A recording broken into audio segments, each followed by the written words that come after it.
You fell into nonprofit leadership like most of us nonprofit leaders. And while it went okay, maybe in the beginning, at some point you've realized you've lost yourself, you're overwhelmed, you're out of balance with work and life, and you're scrambling to keep up, and you feel like sometimes you're a fraud or you put on these masks or facades because you really don't want to show your true identity. It's hard. I know it. I've been there, and my friend Kimberly MacKenzie has as well. And we put together a 6-part LinkedIn Live series where we talked about the courage to lead differently. I'm going to drop you into the first one of those. We missed the first minute or two of recording, so you're jumping in mid-sentence. But you're going to listen over the next few weeks to these 6 conversations that Kimberly and I had where we talk about what went wrong in our leadership, what we learned, and how you can apply those leadership lessons as well. Let's dive into the first session where Kimberly and I talked about the 3 mistakes we made and the flip of those mistakes. Beneath your feet. And we just want you to know that we've been there, we see you, and we have some ways and some hope and some ideas that might be able to help. So thank you so much for joining us in this live stream today. Kathy, welcome. It's good to see you. It's good to see you too, Kimberly. I'm so excited for the opportunity to share with our listeners what we've experienced and what we've learned from this. We're going to give, hopefully, some people hope that there's a different way, that just because you've done that where we've all been crying in our car, or, at the end of the day, we've got zero energy left for the rest of our lives. We've all been there. And it's not the way that we want to experience leadership. For those of you who don't know me, I'm leadership development coach Kathy Archer. I help overwhelmed leaders who are drowning in their work and full of that self-doubt take back control of both their leadership and life so they Hi, I'm Kimberly, and have you ever felt burnt out? The problem is that women are leaving the sector, the charitable sector. We have a succession crisis, we have a human resources crisis, and maybe you can identify with the feelings that sometimes it's just hard to get through the day without crying or having a meltdown, or you end up locking your door and putting pillows underneath it because you need to have like a guttural scream so that you can get through the day. Or maybe even worse, you're getting home after a long day and you don't have any energy left for your family or your friends or to go to the gym. You literally feel the world crumbling beneath your feet. And we just want you to know that we've been there, we see you, and we have some ways and some hope and some ideas that might be able to help. So thank you so much for joining us in this live stream today. Kathy, welcome. It's good to see you.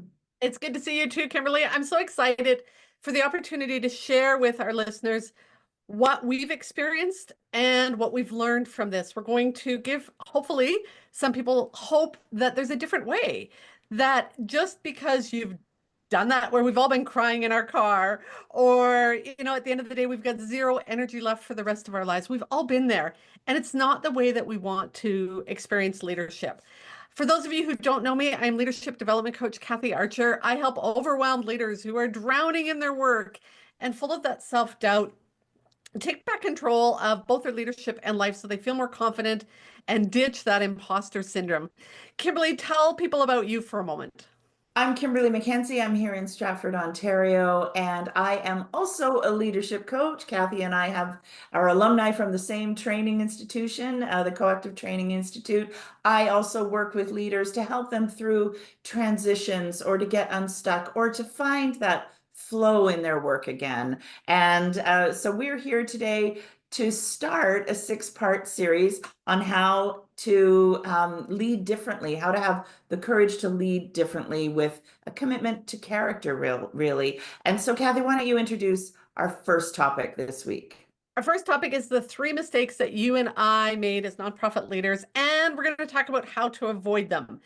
I spent 25 years in the nonprofit sector. I know Kimberly spent a considerable amount of time there, and both of us experienced burnout in varying degrees more than once. And we hit rock bottom, quite frankly, hit very rock bottom. And we learned some things along the way. So where Kimberly and I came together to have this conversation is I recently published my second book, Character Driven Leadership for Women. And I didn't write that book because I had all the answers. I wrote it because I hit that point in my career where I had become so unaligned with my values, and I had to Mhm. figure out how to get back to that alignment. I had been leading, things had been going okay, as relatively as okay as they can go in the nonprofit sector. And then I got this large, big contract. And overnight, I felt like that I Love Lucy scene where the chocolates are coming down and you're just scrambling to keep up. And I couldn't manage everything. And I blamed my staff. I thought they weren't helping me. I thought it was their fault because they were throwing me under the bus. I blamed my organization. I blamed the sector. I blamed everybody, but taking some accountability for what was going on until the staff filed a grievance against me. And they said in my performance appraisal that I was lacking integrity. And so that's when I got introduced to coaching. And that was that moment when I started to have questions that had me look at who I was and how I was leading, and how these three mistakes that we're going to talk about were playing a large role in why I had become so unaligned. Kimberly, tell them your story of how you got to this point. Well, I fell into the charitable sector through my volunteer work, like many, many people. And I didn't go to university. There wasn't a education program on how to become a fundraiser. You just started to do it. I called it twisting the rope as I climbed the mountain. And I was thrilled to be able to learn some new skills and apply them to a cause that I was passionate about. Of course, because I was driven by that passion, I gave everything to that organization and to my work. Um, and I also, because I didn't go to university, I had to start reading. I had to start reading about governance and leadership. And Kathy, that's why I was so excited when you wrote this book, because you wrote it for me. I wish you had written it 25 years ago, Me because too. at that time I was really trying to be like the dudes. I was wearing a suit. I was, in fact, getting set up for this meeting today. Many of you know my husband is a technical support for me, and my camera went on, and I had to check my hair and go, "Oh my gosh, I don't really like what I'm looking like here." And I turned to him and I said, "Do you ever have to do that?" And he was like, "No." He doesn't think about No. what he looks like when he comes into a Zoom room, so it's just different for genders. And my burnout manifested in me being at the hairdresser when I was an executive director and commuting 2 hours each way. And my hairdresser said, "Kimberly, you need to go to the doctor. You are losing your hair." And Mhm. that has actually happened to me twice. And most recently, I have like this short little patch of hair on the back of my head that I'm so proud of, because it's taken me 2 years to grow back. So, if I had had someone say to me, "You can lead leveraging all of your existing strengths, leveraging how deeply you feel, leveraging how much you love, leveraging the softness around everybody, everything that you are," then I wouldn't have had to feel like I had to soldier up and, as they say, man up, or wear Right. skirts to board meetings. This book would have given me consent to really bring my true self forward. Does that make Yeah, sense? it does. And that brings us to our first mistake, which is that, especially as women, we feel like we need to lead like men because that's what we've been taught. That's who's mentored us. That is the majority of the senior leaders in the nonprofit sector and every other sector around the world. When Kimberly and I were talking about doing this, we were, talking about the books we learned from. Both of us are learners. We love to read. And so I just did a quick Google of top leadership books. And here are some of the names: Jim Collins, Marshall Goldsmith, John Maxwell, Stephen Covey. Are you noticing any themes here? Patrick Lencioni, Adam Grant, Malcolm Gladwell, Peter Drucker. Those are the people. And I'm going to also say, a little bit tongue in cheek, but quite truthfully, most of them are old white guys. And Yeah. so we I learned fell in love leadership. with Adam Grant, I gotta say, Oh, Kathy. absolutely. All of Absolutely. them. Right, yeah. Yeah. But when we were reading books, there was very, very, very few books written by women to help us lead. And any of the courses that you would take on leadership or training that you would take on leadership were based on these models. And anything that you read from female authors was more Meg Whitley. Whitley. Meg is the meditation lady. But there's a book way back when um, that was written around, creating communities. There's spiritual books. There's woo-woo books that were written by women. And so if you were reading these other kind of books, it felt like they were separate from Mhm, who we are. And mhm. so one of the things that Kimberly was saying a minute ago is it's not that there's anything wrong with the way men lead. There's nothing wrong with that. It's just that we biologically are different. We show up differently. We have a different experience of leadership. We have different strengths. And so when you're trying to learn from the wrong kind of role model, it feels inauthentic and it feels awkward and weird. And so that's what we did. Yeah, that would have been a game changer for me. Absolutely. And as soon as well, we're going to get into the value of values and all of those things later in the series. Let's stick to the topic. So the first mistake we made where we were trying to lead like the dudes.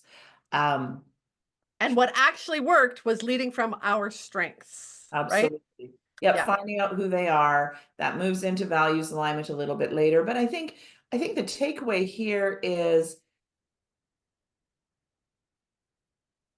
the compassion and the empathy and the typical female traits or energy can serve us extremely well in the boardroom and in the workplace and in our communities. And so, um, really embracing those and loving those parts of us is important for leadership. And I love what you said also around, the female leadership books felt a little woo woo, felt a little spiritual, felt too much like therapy or inner work, that it was really tough to see the connection between all of the beautiful things there and how they fit into a boardroom or in a governance model. So, Well, so what you've done, I just have to say, you've put them together. thank you. You're But I welcome. want to highlight too, we're not saying masculine, or we're not saying male and women, we're saying masculine and feminine traits. Yes. So as women, we also need to have masculine traits. We need to set some boundaries. We need to be clear. We need to drive action forward. We need to have some of those masculine traits. But we've been afraid that our feminine traits, our emotional characteristics, our softness, our kindness are seen as weaknesses. And we need Our to commitment to balance our both of those. families. Sorry for jumping in on you, but Yes, yes, like our yes. commitment to our families and the fact that we do still carry most of the emotional and physical labor of running Yeah. a home. Yes, 100%. Yeah. Yes. Okay. So, first mistake is that we thought we had to lead like men. What actually worked is leading from our own strengths. Second mistake is that we thought if we worked harder, it would get us further. Oh Oh, my. okay. Everybody listening, put a thumbs up in the chat, put a note in. Who's actually only working their 40 or 35 hours a week or whatever you're supposed to work, and who's going online after work and coming back in on weekends and putting in that extra time and just harder and harder and harder, thinking that's going to get you ahead. It doesn't. It burns you out. Mhm. Yeah, absolutely. I mean, thought that taking care of myself was getting on a bus at 4 o'clock in the morning, hitting Toronto at 6:30 in the morning, going to the gym and being at my desk by 8.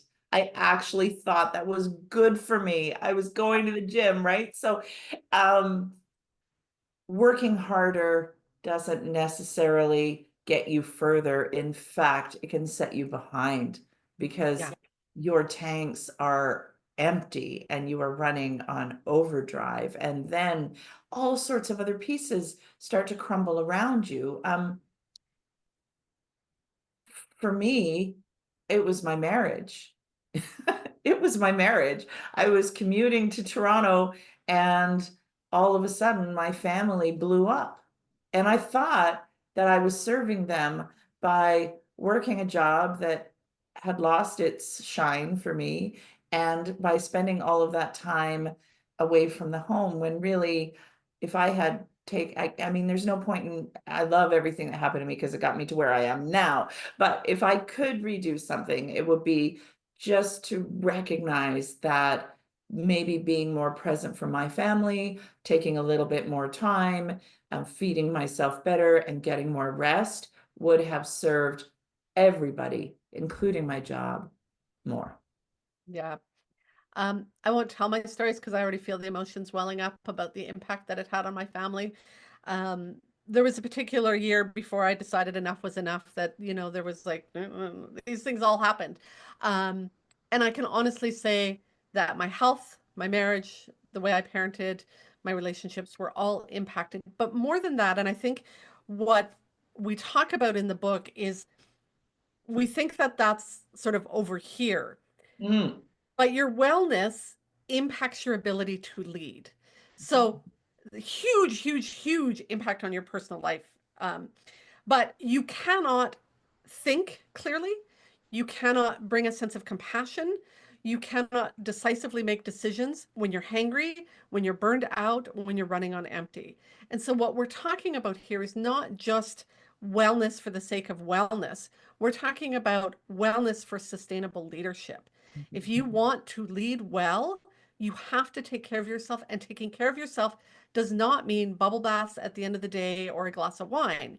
It means throughout your workday. I preach micro moments of wellness throughout your workday.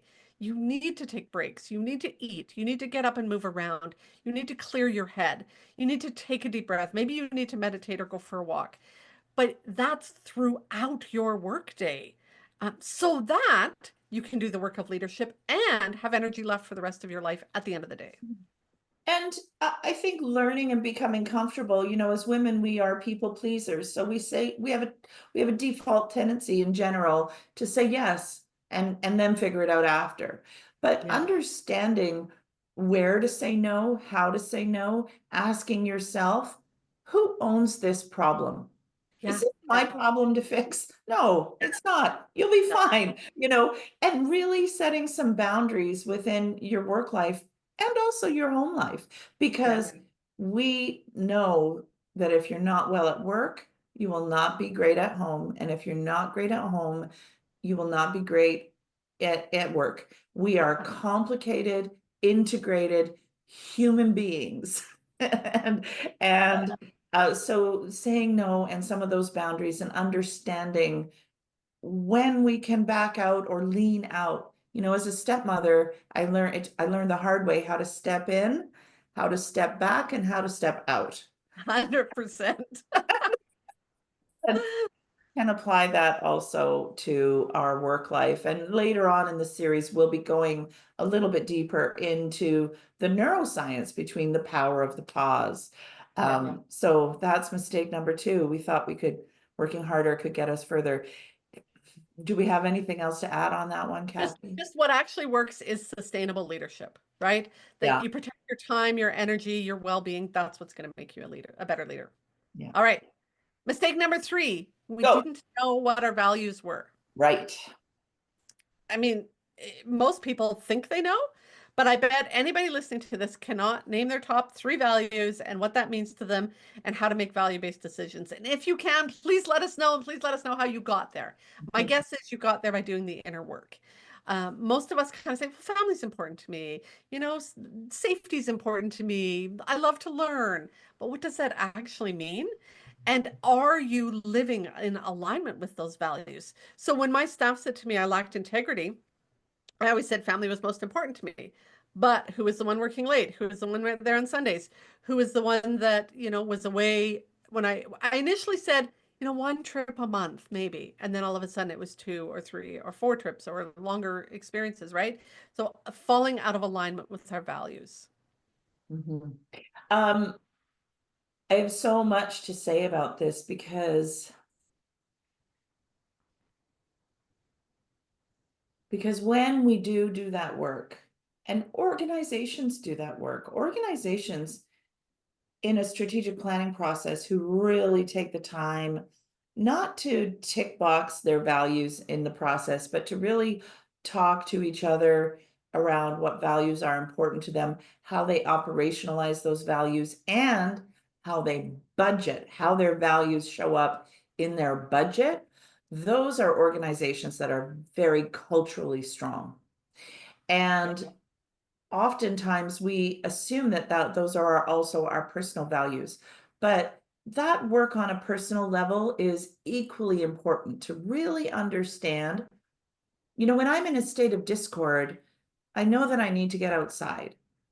I need Nature is like church for me. And I know that it's very similar for you too, Callie. So, uh, that walk outside, and when things start to feel like they're in a state of discord, reconnecting with nature helps me reset. So, in terms of values aligned leadership, getting my team outside or going for walks or just making sure I'm doing that for myself every day matters, because the beautiful thing is when your values act as a compass to help steer you towards flow, everything is easier. Yes. And I love, okay, so first, if anybody's looking for work like that in their organization, reach out to Kimberly. But I love that you highlighted the fact that the organizational values don't always match our individual values. And what's also important is to recognize that two people can have the same value but define it or experience it or operationalize it differently, or that there's a clash. Mhm. Often when I'm working with individuals, they're like, oh, I have to have this conversation with this person, or these two people aren't getting along, or there's this clash on our team. It's always a values clash. And when we don't name that, so let's just take a decision you might have to make as a leader. There's the opportunity for one of your people to go to the conference. Who do you pick?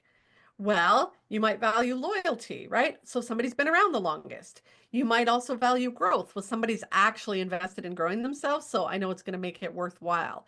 You might also value, like, there's so many different reasons why fairness might come into play. Well, it's not fair. They went to the last one. If you don't sort of sit down and look at that, it's much harder to make a decision. So when you're actually doing that values work, you're connecting with what's not only important to me, but what's also important to the people in the room, and as you said earlier, Kimberly, the organization as a whole. The other point that I think is important to make, because you're right, your organizational values aren't always going to match with your individual values or even the team values, right? But I would say that perfect state of flow is when the organizational values driven by the strategic board in the strategic plan and the team values, because you're going to have different teams doing different things. They all need an aligned set of values, and your personal values, that intersection, that is where that's that's where the beautiful sweet spot is. And, my hope and dream and wish for everybody is to do the work to find that. But we're also going to talk about this. I mean, it's constant work, right? It's a practice. It's Yeah, not a one and done. So no. staff turns over, people change. I don't know about you, but what I valued in my 20s is very different from what I value now at 56. And, 100%. they grow. And what you valued in the organization when you started, there's a change in leadership, the board changes, the whatever government funding changes, might change who you're working for. When you're feeling irritated at your job, when there's toxicity growing, when there's lots of stuff going on, it may be a sign that you're not aligned. And now you can't always just walk up and leave and go find another job, but it does help you recognize why that ickiness is there and either find some alignment or look for, how do I deal with this space that's not aligned. And again, that's what you were saying a minute ago, Kimberly, is that's the inner work each of us needs to do. That's what this whole mistake is that we spent most of our time outside of ourselves trying to fix things, put our finger in the leaky buckets, hold everything together, instead of going, who's the me doing all of this? And that's the piece that we miss. Leadership is actually personal development work. At the heart of it, it's growing yourself and then growing the people around you. And so if you're not doing this work to figure out who you are, what your identity is, what's important to you, what hills you'll die on, what's your values, ethics, morals, then you're going to struggle as a leader because you're outside of yourself. And leadership really is an inner game. You know, I have to say that there have been several situations where I work with somebody one-on-one who is in a leadership position in their organization, and they come to me because they hate their job. That is what discord is, right? They have the Sunday scaries every Been morning. there. Every Monday, they go in cringing and hating the idea of going to work. And through this values alignment, the reality is for a lot of people, when you feel that way, you can't just quit. You No. also value food and paying for your accommodations and your housing and, you Yeah. know, holidays. You can't just quit. So, through the values work and through some perspective, we can process all of those negative feelings and find more alignment. And over time, I mean, somebody said this to me just 2 days ago. When I started working with you, I felt like I had to leave my job. And now I'm really excited about the possibilities here. Yeah. So Yes. I just think it's worthwhile to say that through the values work, you can change discord into resonance and Yeah. not have to leave your job. Yeah. And I want to say, if anybody's looking for support with that, both Kimberly and I are coaches, and that's I'm both of us start there. The values work is where we start. It's in the book. That's where I start, is looking at your values. Values work is fundamental. So the mistake three was we didn't know our values, and what actually worked was values alignment. So let me go through them again. First mistake is we tried to lead like men, and instead we need to lead from our own strengths. Second mistake is we thought that if we worked harder, it would get us further. And what we really need to do is a sustainable leadership, protect our energy. And then the third one is we didn't know what our values were. And the fix for that is to get clear on your values. So we really want you as our listener to start to think about, are you making those mistakes? Where are you making those mistakes? And maybe just starting with that question that connects to the first mistake is, where are you trying to model somebody else's way of leadership? And, how can you instead trust that you're showing up as yourself? And we're going to encourage you to do that inner work and connect to yourself. Yeah. And just notice, I mean, you can do this two different ways. You can, because this is part of the action part of coactive coaching. And you're a grown-up human being, presumably. So you can decide how this works for you, but just to notice, are you following somebody else's leadership style, or are you trusting your own way and your own path? You can write that down, you can journal about it, or you can just notice it. Yeah. And our other wish and hope for you is that, because next week we're going to be talking about the power of the leadership pause. Take some time this weekend. It's spring here in Canada, so it's a beautiful time to do it. But just to reflect on where you might be in alignment with your values, where there may be some discord, and just notice, who are you now? Who are you becoming today? And take a moment and a pause for a little bit of reflection. Thank you, Kimberly. I'm going to pause and go walk my dog. I will see you all next week as we talk about the power of the pause. Thanks, Kathy. See you next week.